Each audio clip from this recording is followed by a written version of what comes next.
बारे में अपने को इतिहासकार क्या क्या मत बताते हैं। तो अपन बात कर रहे हैं राठौड़ राजवंश के बारे में। कौन से राजवंश पर चर्चा करेंगे अपन? तो अपन बात करेंगे राठौड़ राजवंश। अब सबसे पहले तो राठौड़ राजवंश की उत्पत्ति के बारे में अपने को मत बताया जाता है।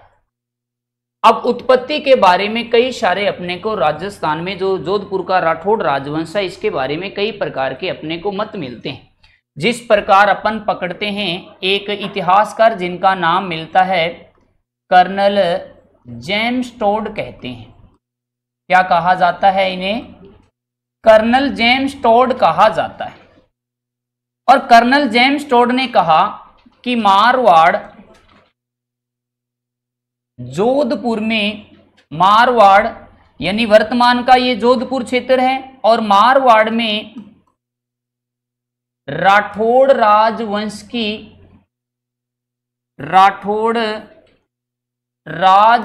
की स्थापना राव सिंहा द्वारा करवाई गई थी। किसके द्वारा करवाई गई थी? राव सिंहा के द्वारा करवाई गई थी। ये बात किसने कही? तो ये बात मिली अपने को कि अपने राजस्थान इतिहास के पिता में कहा जाता है। किसको कहा जाता है? वह कहा जाता है कर्नल जेम्स टोड को कहा जाता है, जिसे घोड़े वाले क्या कहते हैं अपन? बाबा भी कहते हैं। किस प्रकार कहा इसने? आपने पढ़ा होगा जब भी अपन ने राजस्थान इतिहास में एक टॉपिक पढ़ा होगा जिसकी अपन चर्चा करें तो जिसे क्या कहा जाता है? जिसे कहा क्या जाता है? तो जिसे अपन कहते हैं चौहान राजवंश। चौहान राजवंश के ऊपर यदि चर्चा की जाए तो चौहान राजवंश का अजमेर में एक प्रतापी शासक हुआ था जिसका नाम मिलता है अपने को पृथ्वीराज चौहान तृतीय, जिसके द्वारा बेटा बताया जाता है कि पृथ्वीराज चौहान तृतीय ने मोहम्मद गौरी को पृथ्वीराज रासो पुस्तक के अनुसार जिसकी रचना की गई थी चंद बरदाई ने, तो मोहम्मद गौरी को उसने मौत के घाट उतारा था। एक पंक्ति के एक दोहा सुनाते उसने धनुष बाण विद्या का प्रयोग किया था, जिसे कहा जाता है कि 4 बांस 24 गज अंगुल अष्ट परमाण और ता ऊपर सुल्ताने मत चूके चौहान। जैसे बेटा जी उसने अपना बाण चलाया था और वो पृथ्वीराज रासो पुस्तक के अनुसार मोहम्मद गौरी की क्या हो जाती है? मृत्यु हो गई। लेकिन जो मोहम्मद गौरी की वास्तविक मृत्यु थी वह बेटा कब बताई जाती है कि मोहम्मद गौरी की जो वास्तविक मृत्यु वह हुई थी कब? 1206 ईस्वी में। अपने को पता है कि यहां का एक शासक हुआ था और जिसका नाम मिलता है पृथ्वीराज तृतीय। इनकी एक प्रेमिका भी थी। क्या नाम था रे? गुलाम मुस्तफा अली खान इनकी प्रेमिका का। इनकी प्रेमिका का नाम मिलता है अपने को क्या कहा जाता है? संयोगिता। किसकी प्रेमिका थी यह? पृथ्वीराज चौहान तृतीय की प्रेमिका थी और राजा जयचंद गहड़वाल की पुत्री थी। अपने को पता है कि यह भी वाद विवाद हुआ था इनके मध्य और फिर पृथ्वीराज चौहान ने इस संयोगिता का अपहरण करके और इनके साथ कौन सा विवाह करवा लिया था? गंधर्व विवाह करवाया था। संयोगिता के यदि अपन पिता की बात करें तो संयोगिता के पिता का नाम क्या मिलता है अपने को? उनका नाम मिलता है राजा जयचंद गहड़वाल कहा जाता है। क्या कहा जाता है उन्हें?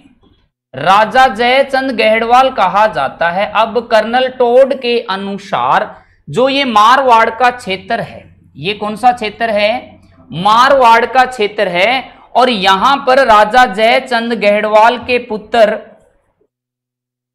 सेतराम, राजा जयचंद गहड़वाल के पुत्र सेतराम, और सेतराम का आगे पुत्र क्या था? राव सिंहा। राव सिंहा के द्वारा यहां बेटा क्या करवाई गई थी? मारवाड़ में राठौड़ राजवंश की स्थापना करवाई थी। किसके द्वारा करवाई गई थी स्थापना? तो राव सिंहा राठौड़ द्वारा क्या करवाई गई? यहां पर मारवाड़ जोधपुर में स्थापना करवाई गई। कौन से राजवंश की? राठौड़ राजवंश की। और यह मत किसने बताया बेटा? यह किसने इस बात का उल्लेख किया? तो उसका नाम मिलता है अपने को कर्नल जेम्स टोड कहा जाता है। क्या कहा जाता है? कर्नल जेम्स टोड कहा जाता है। अब कर्नल जेम्स टोड ने तो अपने को ये मत दे दिया। राव सिंह जैसे बेटा क्या बताया जाता है कि यहां पर राजा जयचंद गहेड़वाल मारा गया था। कौन से युद्ध में? चंदावर के युद्ध में। कौन से युद्ध में मारा गया था? चंदावर के युद्ध में। और चंदावर का युद्ध किस किस के मध्य हुआ था? एक तरफ तो गोरी, कौन सा गोरी? मोहम्मद गोरी। क्या नाम मिलता है? मोहम्मद गोरी। और मोहम्मद गोरी और किसके मध्य युद्ध हुआ था? जयचंद गहेड़वाल के मध्य युद्ध हुआ। इस समय बेटा राजा जयचंद गहेड़वाल तो मारा जाता है, सदा सदा के लिए पवेलियन चला जाता है और मोहम्मद गोरी युद्ध में जीत जाता है। जैसे मोहम्मद गोरी युद्ध जीता और मोहम्मद गोरी का बेटा ये जो चंदावर का क्षेत्र है, और चंदावर कहां पर पड़ता है यदि अपन बात करें तो कौन से राज्य में था? उत्तर प्रदेश राज्य में पड़ता है। चंदावर नामक स्थान पर इनका क्या हो जाता है? अधिकार हो जाता है। तो फिर जैसे ही यहां पर राजा जयचंद गहेड़वाल के वंश का पतन हुआ तो राव सिंह यहां से कहां चला जाता है? यहां पर एक टेम्पल पड़ता है जिसे कहा जाता है कौन सा मंदिर? द्वारिकाधीश मंदिर कहा जाता है। कौन सा मंदिर कहा जाता है? द्वारिकाधीश मंदिर। और ये कहां पर पड़ता है? ये पड़ता है बेटा कौन से राज्य में? गुजरात राज्य में पड़ता है। यहां पर गया हुआ था। उधर से क्या है कि यहां से बेटा पालीवाल ब्राह्मणों की गायों को लूट लिया जाता है तुर्की आक्रांताओं के द्वारा, और राव सिंह को फिर ये पालीवाल ब्राह्मणों के द्वारा क्या किया जाता है? यहां पर आमंत्रित किया जाता है। और जैसे ही आमंत्रित किया जाता है तो ये पालीवाल ब्राह्मणों की गायों को स्वतंत्र करवा के और वहीं पर बेटा राठौड़ राजवंश की क्या करवा देते हैं? 1240 ईस्वी में किनके द्वारा? तो यदि अपन बात करें राव सिंह द्वारा राठौड़ राजवंश की स्थापना करवाई गई थी। राठौड़ राजवंश की स्थापना करवाई थी। कब करवाई थी? तो 1240 में बनाए अपने इसने क्या करवा दी थी? स्थापना करवा दी। आगे यदि देखें बहुत बार क्वेश्चन इस प्रकार के भी पूछे जाते हैं कि राठौड़ राजवंश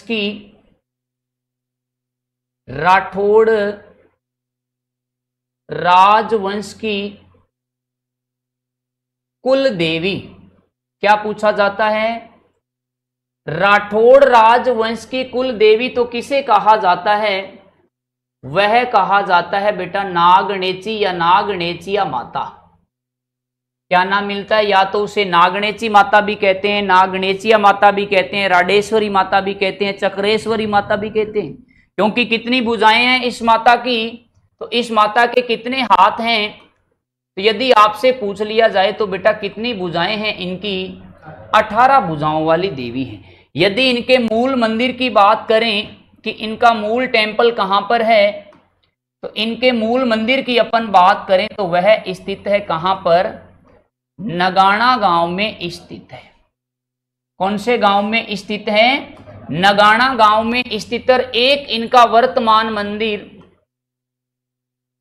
वर्तमान प्रसिद्ध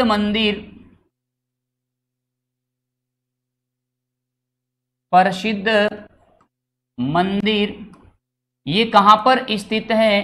तो मेहरानगढ़ दुर्ग। और मेहरानगढ़ दुर्ग कहां पर है? यदि अपन बात करें जोधपुर में। और जोधपुर को ब्लू सिटी किसने कहा था? बिल गेट्स के द्वारा कहा गया। किसके द्वारा कहा गया था? बिल गेट्स के द्वारा। अगर यदि आगे बात करें, अपने से एक क्वेश्चन और पूछ लिया जाता है कि जोधपुर के राठौड़ों की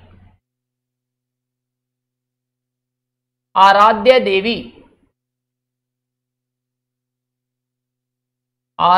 देवी तो वह किसे कहा जाता है? चामुंडा माता को कहा जाता है। कौन सी माता को कहा जाता है? चामुंडा माता को कहा जाता है। चामुंडा माता का मंदिर भी कहां पर है? यदि अपन बात करें तो इनका जो मंदिर है वह भी कहां पर स्थित है? तो वह भी पड़ता है बेटा कौन से दुर्ग में? मेहरानगढ़ दुर्ग, और मेहरानगढ़ का जो दुर्ग है ये भी कहाँ पर स्थित है, तो ये बेटा जोधपुर के दुर्ग का ही दूसरा नाम क्या कहते हैं, उसे अपन तो मेहरानगढ़ दुर्ग भी कहा जाता है। ये बात आ गई समझ में। अब यदि अपन बात करें तो इसका जो संस्थापक है राठौड़ राजवंश का, मारवाड़ में, जोधपुर में, या मारवाड़ की बात करें अपन, मारवाड़ में राठौड़ राजवंश का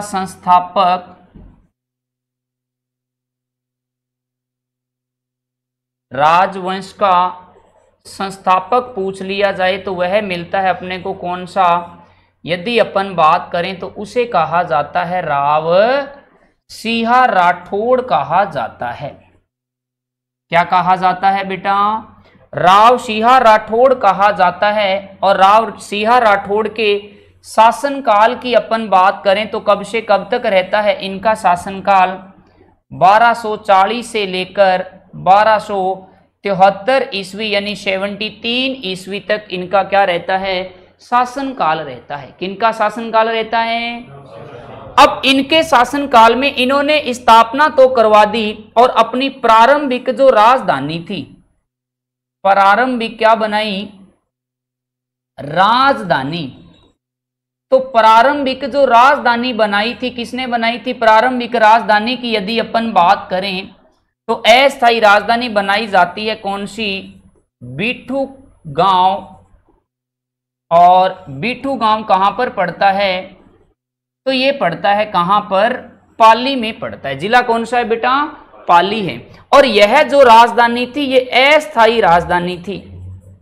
कैसी राजधानी थी, यह अस्थायी राजधानी थी। अब जैसे ये अस्थायी राजधानी थी तो इसकी यदि अपन बात करें कि ये जो राव सिंहा था, इनके शासनकाल में क्या हुआ कि तुर्की आक्रांताओं के द्वारा, तुर्की आक्रांता भी कह सकते हैं या अपन क्या कह सकते हैं, आक्रमणकारियों द्वारा, तुर्की आक्रमणकारियों द्वारा मारवाड़ पर आक्रमण किया था। कहां पर आक्रमण किया था, मारवाड़ पर आक्रमण किया था। अब जैसे मारवाड़ पर आक्रमण कर दिया था, किसने कर दिया था मारवाड़ पर आक्रमण, तुर्की आक्रांताओं के द्वारा या तुर्की आक्रमणकारियों द्वारा। जब आक्रमण कर दिया गया मारवाड़ पर तो एक बेटा इनके मध्य युद्ध हुआ। जिस प्रकार अपन बात करें इसे क्या कहा जाता है, तो इसे कहा जाता है जय जय राजस्थान, यानी जिसकी आकृति बेटा पतंगाकार, विषम कोणीय, चतुर्भुजाकार और भारत का क्षेत्रफल की दृष्टि से सबसे बड़ा राज्य है, जिसका नाम मिलता है अपने को क्या कहा जाता है, राजस्थान कहा जाता है। तो यहां पर एक युद्ध हुआ जिसे क्या कहा जाता है, यहां पर एक युद्ध होता है जिसे कहा जाता है धौला चौतरा का युद्ध। कौन सा युद्ध कहा जाता है, धौला चौतरा का युद्ध कहा जाता है। और धौला चौतरा का जो युद्ध हुआ ये होता है बेटा 1273 ईस्वी में यह युद्ध होता है। धौला चौतरा नामक जो स्थान है ये कहां पर पड़ता है वर्तमान में, ये पड़ता है वर्तमान में पाली जिले के अंदर। ये युद्ध किस किस के मध्य हुआ, तो यदि अपन मध्य की बात करें कि ये युद्ध किस किस के मध्य होता है, तो एक तरफ तो कौन था, राव सिंहा, और दूसरी तरफ कौन था, नसीरुद्दीन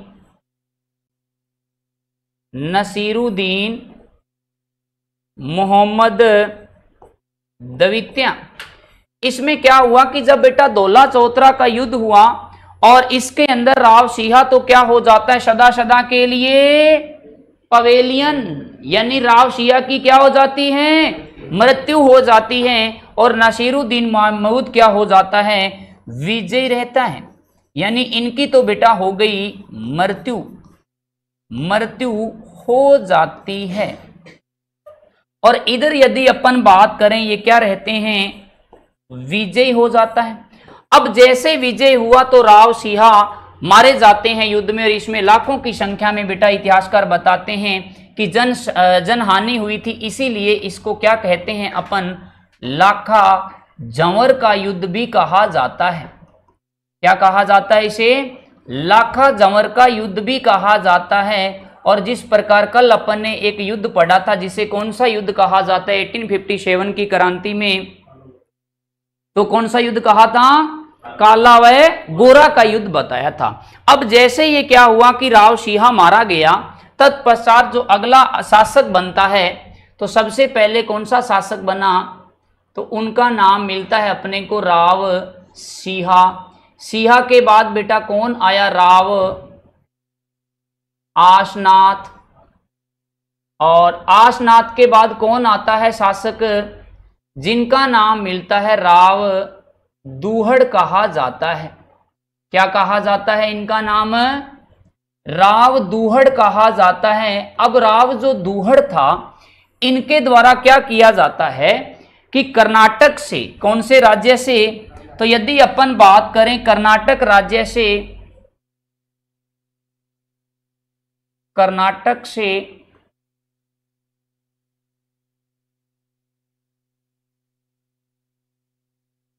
कर्नाटक से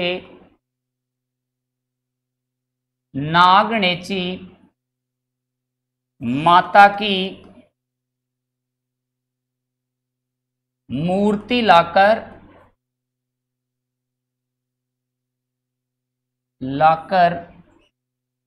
नगाना गांव में स्थापित करवाई थी। कहां पर करवाई थी बेटा? नगाना गांव में स्थापित करवाई थी। और ये जो नागणेची माता है, इसके यदि अपन बात करें तो ये राठौड़ राजवंश की क्या मानी जाती है? कुल देवी मानी जाती है। अपन बात करें ये जो नागणेची माता है, इनके मंदिर में बताया जाता है कि इनके मंदिर में काष्ठ से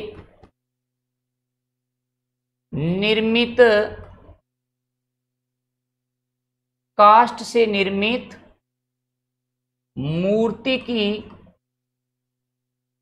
पूजा होती है। यानी काष्ठ का मतलब क्या हुआ? लकड़ी। और ये राजस्थान की एकमात्र ही ऐसी देवी है जिनके मंदिर में बेटा लकड़ी से निर्मित मूर्ति की क्या की जाती है? पूजा की जाती है। और वह कौन सी माता आ जाती है? वह कहा जाता है कौन सी माता को? नागणेची माता को। अब नागणेची माता के यदि बात करें अपन, तो क्या कहा जाता है कि ये जो नागणेची माता थी, इनके बारे में और क्या कहा जाता है? इनके जो अनुयायी होते हैं वह बेटा नीम वृक्ष और नाग की क्या करते हैं? पूजा करते हैं। नाग अपने नीम वृक्ष और किसकी पूजा करते हैं? नाग की पूजा करते हैं। कितनी भुजाएं हैं इनकी? 18 भुजाएं। जबकि शुगाली माता की कितनी भुजाएं थी? 54 भुजाएं। कितने सिर थे? 10 सिर थे। कितने सिर थे? आगे यदि अपन बात करें राव दूहड़ के बाद कौन शासक बना, तो राव दूहड़ के बाद अगला जो शासक आता है, जहां से बेटा जी क्वेश्चन भी पूछे जाने की प्रबल संभावना बन जाती है, और उनका नाम मिलता है अपने को राव चूड़ा राठौड़ कहा जाता है। क्या कहा जाता है? राव चूड़ा राठौड़ कहा जाता है। और राव चूड़ा राठौड़ के अपन शासनकाल की बात करें यदि, तो इनका शासनकाल कब से कब तक रहता है? 1382 से 1423 ईस्वी तक इनका शासनकाल रहता है। किनका शासनकाल रहा बेटा? राव चूड़ा राठौड़ का शासनकाल रहा। अब राव चूड़ा राठौड़ जब शासक था, कहां का शासक था यह? तो इसके यदि अपन बात करें मारवाड़ का शासक था। ये जिस प्रकार अपने मारवाड़ का क्षेत्र पड़ता है, और इधर अपन बात करें पूर्वी राजस्थान, और इधर अपन बात करें तो ये कौन सा राजस्थान रहता है? दक्षिण राजस्थान कहा जाता है। उस समय क्या हुआ कि यहां पड़ता है बेटा मंडोर।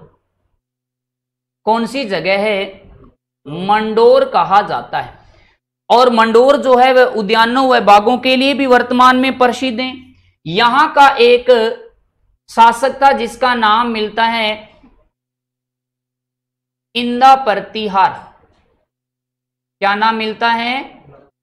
इंदा प्रतिहार। और इनकी एक पुत्री थी, डॉटर ऑफ द इंदा प्रतिहार, द ब्यूटीफुल राजकुमारी। क्या नाम था उसका? उसका नाम मिलता है बेटा जी किशोरी कुंवर। क्या नाम था रे? किशोरी कुंवर कहा जाता है। अपन बात करें किशोरी कुंवर के बारे में, या किशोरी कुंवरी भी कहते हैं, ये जो किशोरी कुंवरी थी, अब राव जो ये इंदा प्रतिहार था, इसके ऊपर भी क्या कर दिया गया बेटा जी? आक्रमणकारियों के द्वारा आक्रमण कर दिया गया। तो इसने क्या किया कि राव चूड़ा से सहायता मांगी। किससे सहायता मांगी? राव चूड़ा ने जब सहायता कर दी तो ये मंडोर जो था ये क्या किया? इंदा प्रतिहार के द्वारा, इंदा प्रतिहार द्वारा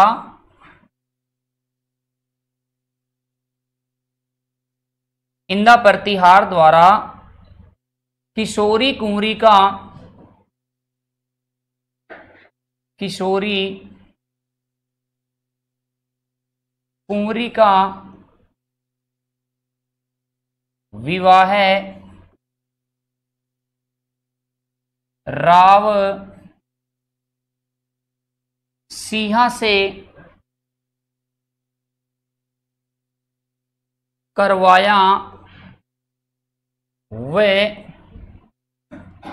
मंडोर क्या कर दिया बेटा? मंडोर दे दिया दहेज में। हाँ, दहेज में दे दिया, दहेज में दे दिया। क्या कर दिया था? दहेज में दे दिया था। जैसे मंडोर को दे दिया दहेज में, अब क्या किया राव चूड़ा ने? अपनी जो राजधानी थी, स्थायी राजधानी बना ली बेटा किसको? तो स्थायी राजधानी बना ली किसको? मंडोर को स्थायी राजधानी बना लिया। और मंडोर वर्तमान में कहां पर स्थित है? अरे सुन्नीलाल चुप हो जा। मंडोर कहां पर स्थित है? अपने जोधपुर में स्थित है। कहां पर स्थित है बेटा? जोधपुर में। और ये जो मंडोर है ये वर्तमान में किसके लिए प्रसिद्ध है? उद्यानों व बागों हेतु प्रसिद्ध है। किसके लिए प्रसिद्ध माना जाता है यह? तो यदि अपन बात करें तो ये उद्यानों व बागों हेतु प्रसिद्ध है। अब जैसे राव चूड़ा का इतिहास अपने को इस प्रकार की इनके बारे में जानकारी मिली, और इनके बारे में क्या कहा जाता है कि ये जो थे कौन? अपन बात करें कि राव चूड़ा राठौड़ थे। कौन थे? राव चूड़ा राठौड़। और इनके इतिहास में बेटा जी एक तो कौन सी पत्नी मिलती है? किशोरी कुंवरी। क्या नाम मिलता है? तो एक यदि अपन चर्चा करें, इनकी पत्नियां दो होने का इनको सौभाग्य मिला। इनको सौभाग्य प्राप्त हुआ राव चूड़ा राठौड़ को। एक पत्नी का नाम तो था चांद कंवर, चैपोर चांद। और चांद जैसी कौन थी? चांद कंवर। और दूसरी कौन सी थी? यदि अपन बात करें सेकंड पत्नी ऑफ द राव चूड़ा राठौड़, जिसका नाम मिलता है अपने को इतिहास में किशोरी कुंवरी कहा जाता है। अब जैसे बेटा दो पत्नियां हुई, और आप ना कहीं पर भी अपन जब भी इतिहास जब भी पढ़ेंगे, राजस्थान का इतिहास चाहे वो भारत का इतिहास हो, यदि एक ही राजा के दो बीवियां हुई है ना कभी भी इतिहास में, तो बेटा वहां कहीं ना कहीं संपत्ति को लेकर, राज सिंहासन को लेकर विवाद हुआ ही हुआ है, और नहीं तो उत्तराधिकारी संघर्ष तो होता ही आया है। अब ये जो किशोरी कुंवरी थी, राव चूड़ा और चांद कंवर से मेहनत परिणाम स्वरूप एक तो पैदा हुआ बेटा पुत्र, और एक पैदा हुई पुत्री। पुत्र का नाम तो क्या मिलता है अपने को? पुत्र का नाम तो मिला राव रणमल। क्या नाम मिला? राव रणमल कहा जाता है। राव रणमल और एक राजकुमारी भी पैदा हुई जिसका नाम मिला अपने को अंशाबाई। बेचारी बाई थी ये तो, इसका नाम क्या था? अंशाबाई। और इधर ये किशोरी कुंवरी जो थी इससे भी एक सन प्राप्त हुआ, यानी पुत्र राजकुमार पैदा हुआ और उसका नाम रखा गया राव कान्हा। क्या नाम रखा गया? राव कान्हा। कैसे? किशोरी कुंवरी और कैसे? कान्हा राठौड़। एक पुत्र तो हुआ रणमल और दूसरा पुत्र हो गया कान्हा राठौड़। ये आपस में क्या थे? सौतेले भाई थे। कौन कौन है? रणमल और कान्हा राठौड़। अब जैसे क्या हुआ कि ये जो रणमल था ये तो था बेटा चांद कंवर का पुत्र, और दूसरा जो कौन था? कान्हा राठौड़। ये किसका पुत्र था?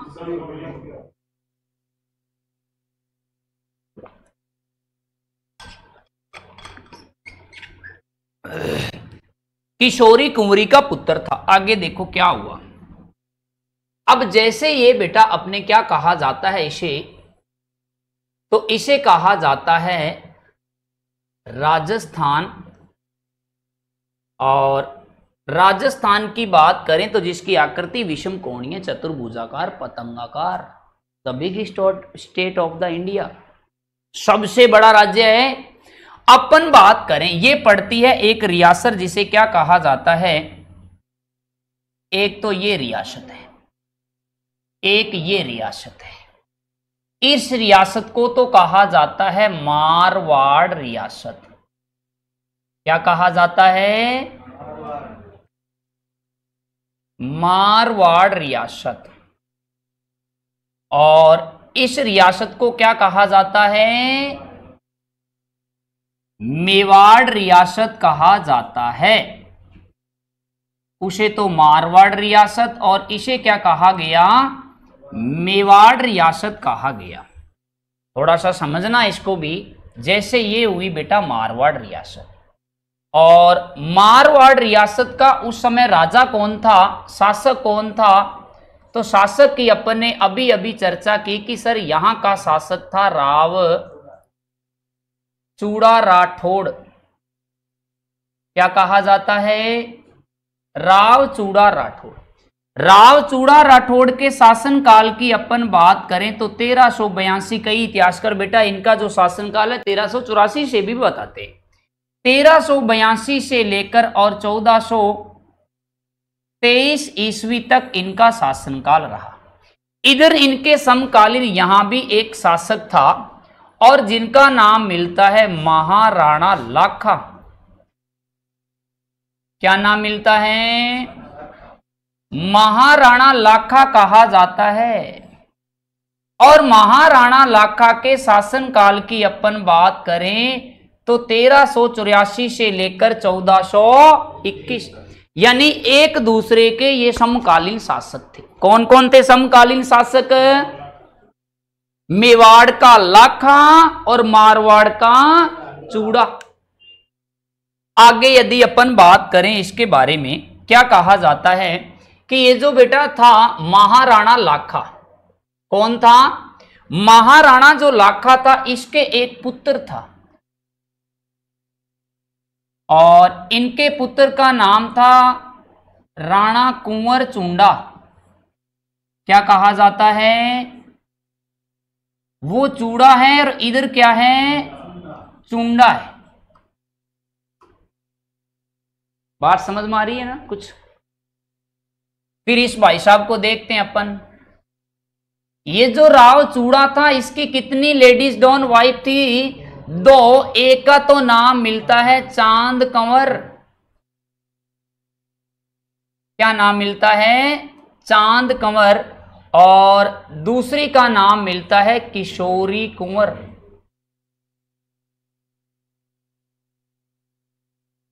क्या नाम मिलता है? किशोरी कुंवरी। इसके संतान पैदा हुई। किसके संतान पैदा हुई? भाई शादी हुई और शादी के बाद परिणाम आया तो संतान पैदा हो गई। एक तो पैदा हुआ पुत्र और एक पैदा हुई पुत्री। पुत्र का नाम तो रखा गया रणमल, और इधर पुत्री का नाम रखा गया हंसाबाई। क्या नाम बताया जाता है? हंसाबाई बताया जाता है। इधर इससे जो संतान पैदा हुई थी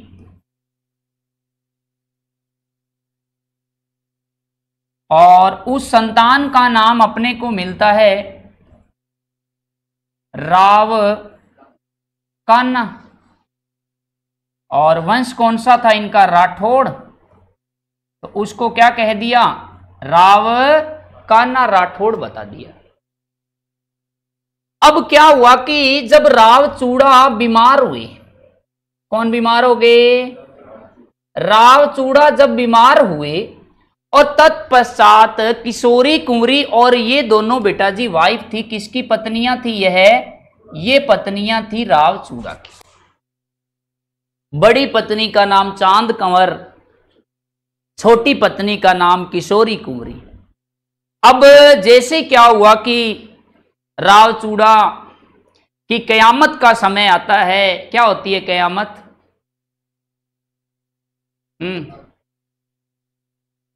जी ला इलाहा अल्लाहु अकबर। बता क्या होता है? नहीं पता। तो बेटा कयामत का समय होता है जब अपनी आत्मा का परमात्मा से मिलन होने वाला होता है। कहते हैं ना कि जब कयामत के समय में भी मैं खुदा की इबादत करता, ये कथन कहा था जहांगीर ने कि यदि मेरे को अनारकली का एक बार और चेहरा देखने को मिलता तो मैं कयामत के समय में भी खुदा की क्या करता? इबादत करता। ये कथन कहा था किसने? मुगल बादशाह जहांगीर ने कहा था। अभी पढ़ाएंगे आपको भारत इतिहास में वो अनारकली और वो किसकी बात हो रही है? जहांगीर बादशाह की। अब किशोरी कुंवरी अपन बात कर रहे थे चांद कंवर और किशोरी कुंवरी के बारे में, तुलनात्मक अध्ययन कर रहे थे। अब राजा कोई हो, लेकिन हर व्यक्ति के जीवन में नई नई चीज का चाव होता है, चाहे वस्तु हो, चाहे वो कोई पद हो, चाहे अपनी पढ़ाई क्यों नहीं है। लेकिन यदि अपने इस शिक्षा को हमेशा ही एक रूटीन में अपन डेली प्रतिदिन इसका अपन अपने जीवन में इसको अपना लें तो बेटा कहीं ना कहीं अपने को सफलता बिल्कुल अवश्य मिलेगी। ये 100% सत्य बात है। लेकिन अपने क्या है कि कुछ दिन तो क्या करते हैं कि पढ़ते हैं, पढ़ाई करते हैं खूब, ऐसे मतलब घर वाले भी सोचने लग जाते हैं कि हाँ नहीं अब की बार तो ओ गुलाम मुस्तफ़ा अली खान नौकरी लाग जाओ, ओ अब की बार तो डॉक्टर साहब बने। लेकिन वो 2-4 दिन 10 दिन जैसे वो बेटा अपना चाव खत्म हो जाता है और फिर धीरे धीरे वो पढ़ाई, वो गंगानगर बीकानेर की गड़ियाँ, ये सारा नेहरू पार करिए, तेरा मेरा संपट पाठ, मैं तन चाटू तू मन चाट, ऐसा हो जाता है मामला। अब क्या हुआ कि जैसे ही चांद कंवर से विवाह किया और चांद कंवर बेचारी थोड़ा सीनियरिटी में आई, कुछ समय बीता और इसने दूसरी शादी कर ली किशोरी कुंवरी के साथ। इससे संतान तो पैदा हो चुकी थी, एक तो रणमल था और दूसरा हंसाबाई थी। दूसरी शादी की तो एक पुत्र और पैदा हो गया जिसका नाम मिलता है राव कान्हा राठौड़। जब कान्हा पैदा हुआ, अब किशोरी कुंवरी को इस बात का स्पष्ट हो जाता है कि ये जो चूड़ा राठौड़ है और चूड़ा राठौड़ की मृत्यु के बाद अगला जो शासक है मारवाड़ जोधपुर का, वो कौन बनेगा? रणमल बनेगा। किशोरी कुंवरी एक दिन राव चूड़ा राठौड़ को कहती है कि हे राव चूड़ा राठौड़, यदि आप मेरे से इतना ही प्रेम प्रसंग करते हो तो आप मेरे गर्भ से उत्पन्न संतान राव कान्हा को ही उत्तराधिकारी बनाओ, घोषित कर दो। तो बताया जाता है कि ये जो राव चूड़ा राठौड़ था, इसने अपनी पत्नी किशोरी कुंवरी के कहने पर किसको? कान्हा राठौड़ को उत्तराधिकारी घोषित कर दिया। अब जैसे ये कान्हा जो राठौड़ था ये शासक बना तो इनका शासन रहता है बेटा 1423 से लेकर 1427 ईस्वी तक इनका शासनकाल रहता है। किनका शासनकाल रहा?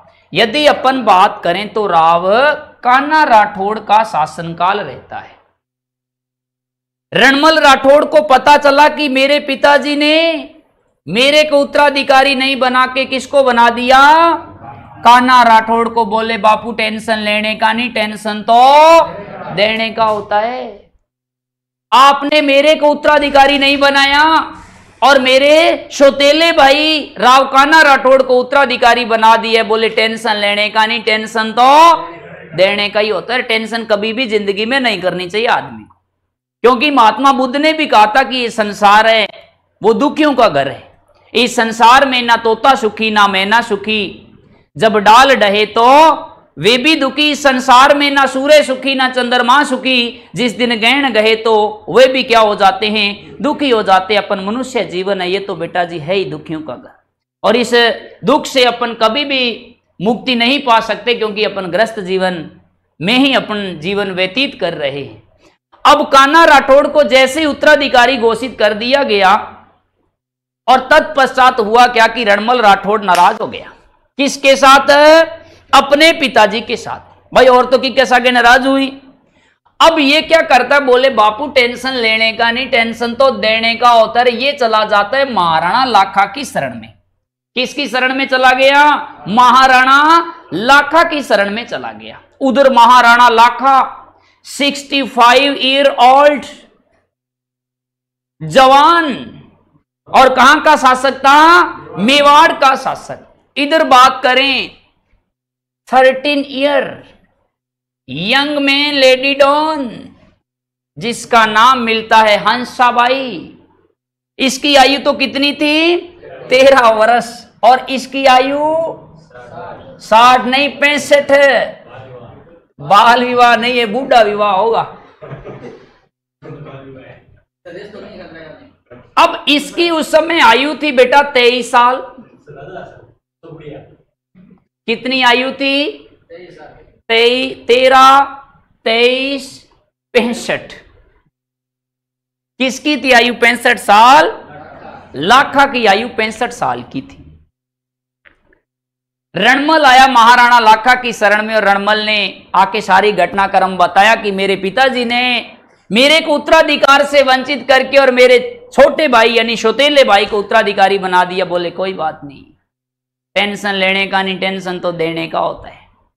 आप तो रामशु मेरे दरबार में रहो। और बताया जाता है कि महाराणा लाखा के दरबार में जब राव रणमल आया था तो उसने क्या किया, यहां पर एक गांव पड़ता है मेवाड़ में, और जिसे क्या कहा जाता है? धनला। क्या कहा जाता है बेटा? धनला गांव की जागीरदारी प्रदान कर दी। किसको कर दी? धनला गांव की जागीरदारी ये प्रदान कर दी गई रणमल को। जब रणमल को धनला गांव की जागीरदारी प्रदान कर दी किसने? लाखा ने।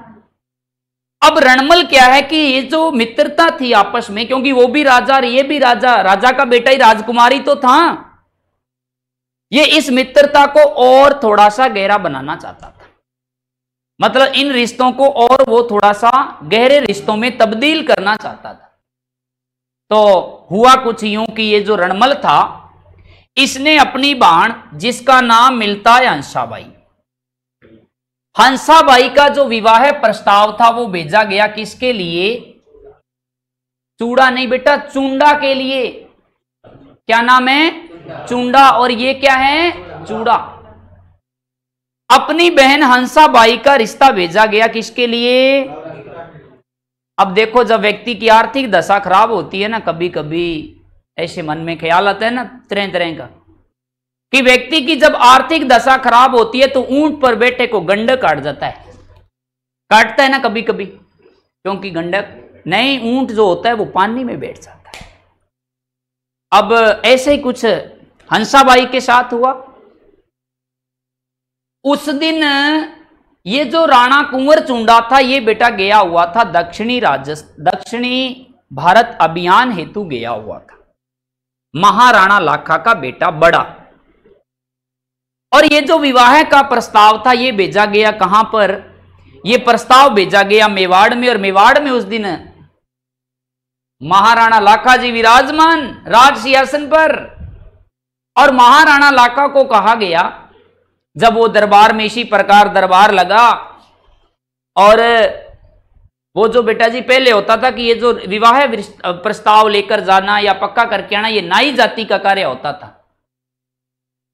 जैसे वो विवाह का प्रस्ताव भेजा गया और महाराणा लाखा राज सिंहासन पर विराजमान, और महाराणा लाखा ने देखकर वो विवाह का प्रस्ताव और अपने आप यानी खुद को भी देखा महाराणा लाखा ने कि यारो भला इस उम्र में, ये महाराणा लाखा की बात हो रही है, मेरी नहीं, भला इस उम्र में भी मेरे साथ कौन शादी करना चाहता है। तो ये यानी क्या हुआ कि जैसे वो रिश्ते का अपमान हुआ, क्योंकि उसको भी पता था कि मेरी आयु है 65। नहीं बेटा, वो दरबार में व्यक्ति भेजे जाते थे। अब जैसे क्या हुआ कि ये रणमल को बाद में पता चला इस बात का, तो रणमल ने क्या किया कि इस बात का अपमान समझा कि मेरी बहन का मैंने रिश्ता भेजा और महाराणा लाखा ने अपमान किया। बोले कोई बात नहीं, टेंशन लेने का नहीं, टेंशन तो देने का होता है। बोले महाराणा लाखा, मैं आपके साथ भी अपनी बहन का रिश्ता कर सकता हूं, मुझे कोई प्रॉब्लम नहीं है, लेकिन मेरी कुछ शर्तें हैं, मैं उन शर्तों के अनुसार आपके साथ मेरी नहीं, रणमल की बहन का रिश्ता, यानी रणमल कह रहा है कि मैं अपनी बहन का रिश्ता आपके साथ भी कर सकता हूं। लाखा ने सोचा भले इस उम्र में शादी हो रही है और क्या चाहिए। लाखा ने कहा बोलो आप शर्त बताओ और मैं शादी करवाने के लिए राजी हूं। उसने शर्त बताई कि यदि मैं अपनी बहन का विवाह आपसे करता हूं तो सबसे पहली मेरी शर्त है कि मेरी बहन के गर्भ से यदि कोई संतान पैदा होती है, यदि उसने शब्द बोला है यदि, कि उसको भी थोड़ा उम्मीद कम ही थी क्योंकि आयु काफी महाराणा लाखा की, कि यदि कोई संतान पैदा होती है तो उसको क्या करोगे, मेवाड़ का उत्तराधिकारी बनाओगे, क्योंकि उन्हें पता था कि एक पहले ऑलरेडी बेटा है इनका जिनका नाम है राणा कुंवर चुंडा कहा जाता है। राणा कुंवर चुंडा उस समय दरबार में नहीं थे बेचारे, और लाखा ने ये पहली शर्त स्वीकार करी। और दूसरा कहा कि यदि आपकी मृत्यु हो जाती है तो मेरी बहन को सती होने के लिए क्या नहीं किया जाएगा, बाध्य नहीं किया जाएगा। क्या नहीं किया जाएगा, क्योंकि वो थोड़ा करीबी मामला था, 65 ईयर थी उसकी आयु, इसीलिए तो उसने ये शर्त रखी थी। इन दोनों शर्तों के साथ हंसाबाई का विवाह महाराणा लाखा के साथ कर दिया जाता है। सुन ले बात मेरी, राव चूड़ा की तो मृत्यु हो गई थी।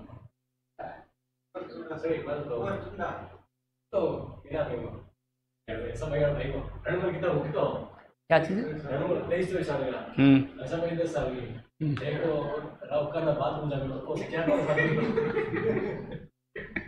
मैंने ये तो नहीं बोला।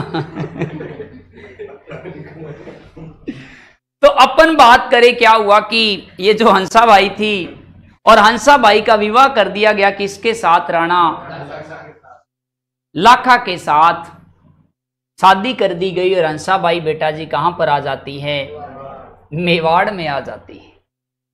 इस हंसाबाई का विवाह किया गया, कटीने गया रे लाखा ए बेटा, ये शादी कर दी गई बेटा जब इनके साथ।